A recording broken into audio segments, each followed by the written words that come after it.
Oi pessoal, tudo bem? Vamos dar sequência à era das revoluções aí dentro do mundo europeu e que vão transformar a realidade mundial, e vamos nos focar nesse momento em uma transformação derivada da nossa última aula. Na última aula a gente falou sobre a Revolução Puritana, que trabalhava a ideia de direitos civis e igualdade jurídica, participação popular na política, e também a Revolução Gloriosa, que submeteu ao rei, ao parlamento britânico, dando fim aí a alguns traços do absolutismo. Duas leis importantes que a gente citou na aula anterior. A lei do cercamento, que vai criar o conceito de propriedade privada numa prática, que vai permitir aí a questão do crescimento burguês e das propriedades burguesas na Inglaterra, e o ato de navegação durante a República Cromwell, que vai permitir aí um crescimento exponencial da burguesia britânica. A partir desse momento, naturalmente entramos nesse contexto dessa aula, que é o processo da Revolução Industrial. É um momento onde a economia vai abandonar aqueles traços do feudalismo medieval e vai adquirir traços muito mais parecidos com o nosso contemporâneo, apesar de ter alterações de lá para cá também, certo? Então a primeira questão aí é a própria lei de cercamento.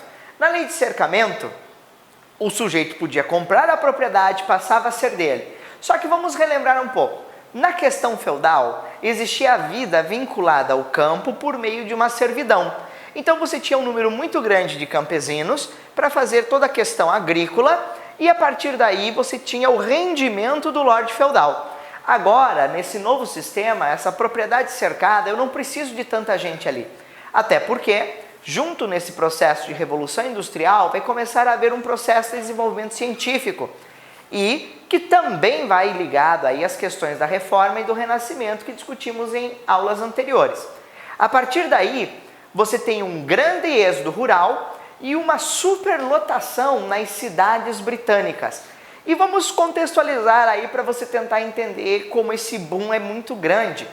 Primeiro, em geral, as famílias campesinas, elas têm um número de filhos muito maiores. Levando o contexto da época, um filho representava não uma boca a mais a se comer, mas um braço a mais para trabalhar e aumentar o rendimento familiar. Logo, quando se cerca essas propriedades e as pessoas vão ter que ir para a cidade, esse número exorbitante de campesinos vai começar a trazer uma série de problemas sociais para o mundo britânico. Nesse momento, você tinha geralmente nos centros britânicos, desde o renascimento comercial europeu, já um estilo de comércio baseado na ideia de oficina. E a oficina, ela tem algumas características bem simples. Em geral, é um comércio familiar, onde todos se envolvem em toda a parte da produção. Por exemplo, vamos imaginar uma fábrica de roupas. No contexto da oficina e nesse início da Revolução Industrial, a fábrica era feita a partir da lã ou do algodão trazido dos Estados Unidos principalmente. Então vamos pensar numa ovelha. O sujeito tosa a ovelha, ele cria a ovelha, ele vai cozer a lã, tingir a lã, fiar a lã e vai vender. Tudo isso é feito no núcleo familiar. Com a chegada dessa grande horda campesina em direção às cidades, essas pessoas elas precisam de emprego para sobreviver nesse novo estilo. Não existe dentro do princípio capitalista uma relação de servidão. No princípio capitalista, e favorecido aí pelas ideias do liberalismo, principalmente do Adam Smith, que citamos lá na nossa aula sobre iluminismo, você tem a ideia de que o trabalhador ele é dotado de um certo conhecimento e que ele vai vender esse conhecimento dele.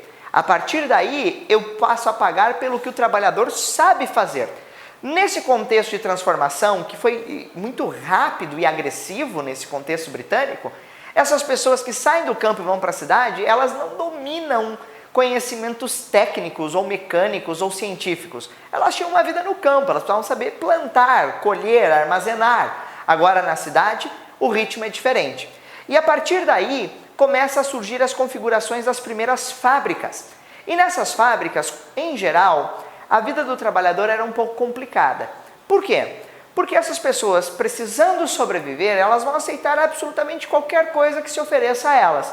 Resulta que esse burguês vai contratar essa família e vai aí fazer algumas distinções. Era muito diferente você ser um homem, uma mulher ou uma criança nesse ambiente. No caso, mulheres e crianças recebiam salários menores e não existiam regras para salários. O patrão ele podia pagar ali o que ele estipulava, podendo fazer alterações a bel prazer em cima desse contexto.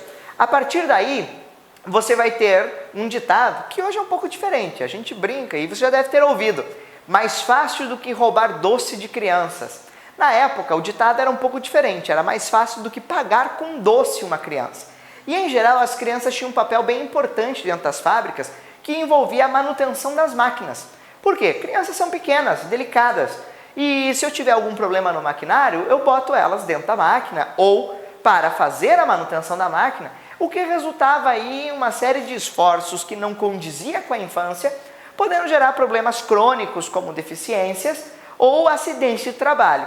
Nesse contexto, uma pessoa que não tivesse a capacidade plena física, ela sobrevivia ou da prostituição, ou da mendigância, ou do roubo nas ruas de Londres, principalmente. E aí a gente vai ter imagens como essas que vocês estão vendo sobre Londres, desse contexto, onde mostra uma cidade bem poluída, uma cidade cheia de gente e um contexto social bem agravante por causa dessas transformações rápidas. Apesar disso, o trabalhador ele consegue sobreviver nesse processo, porque em geral o dono da fábrica construía alojamentos dentro da própria fábrica e a família acabava morando ali na propriedade do patrão. A partir daí você começa a ter a configuração de um processo industrial, porque quando chega esse pessoal eu começo a dividir as funções do trabalho e já não precisa todos fazer tudo, vamos dividir as funções, o que torna aí o trabalho mais rentável, mais produtivo.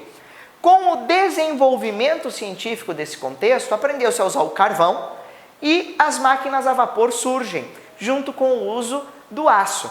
E a partir daí a questão da comunicação mundial se torna mais importante também.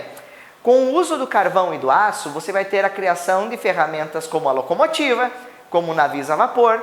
E navios a vapor, para esse contexto, eles são mágicos, porque pensa, uma viagem entre a Europa para a América poderia demorar meses no contexto daquelas embarcações do início das navegações. Agora, com embarcações a vapor, isso aí dura semanas.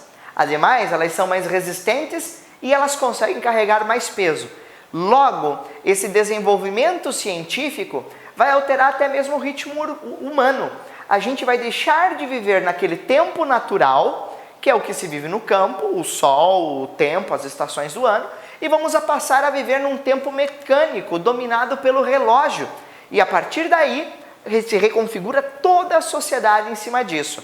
A Revolução Industrial ela foi muito violenta na questão do trabalho desumano. Porém, ela é excepcionalmente importante na questão do progresso científico e do desenvolvimento urbano. É do processo da Revolução que você tem, por exemplo, a ideia da luz elétrica.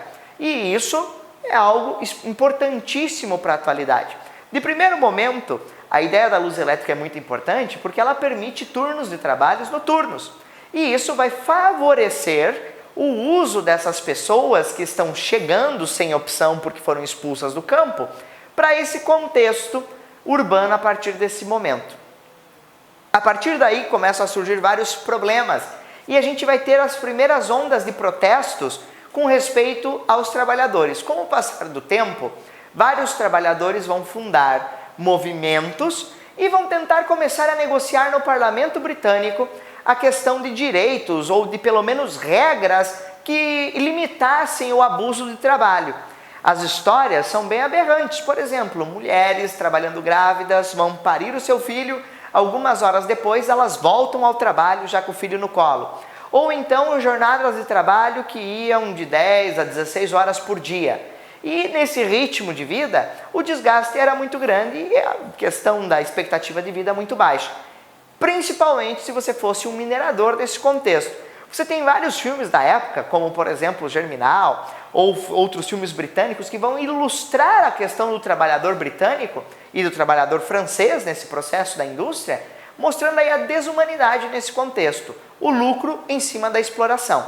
E a partir daí é que vão se originar várias críticas ao sistema capitalista lá no século XVIII e XIX, como o socialismo e o anarquismo. E nesse contexto, vai ter aí a ideia de brigar politicamente, e esse movimento vai ser chamado de cartismo, aonde vai se tentar aí criar regras que limitassem ou que regulamentassem a questão do trabalho. E também, a partir do momento em que se desenvolve máquinas para o trabalho, essas máquinas vão ter aí um papel importante, elas aceleram a produção, porém elas reduzem o número de trabalhadores. Por exemplo, você tem aí na imagem um tear manual. Eu precisava mais ou menos de 10 costureiras para manusear esse tear. Porém, a partir do momento que eu tenho um tear mecânico, eu preciso só de 2. As outras 8, só mandar elas embora.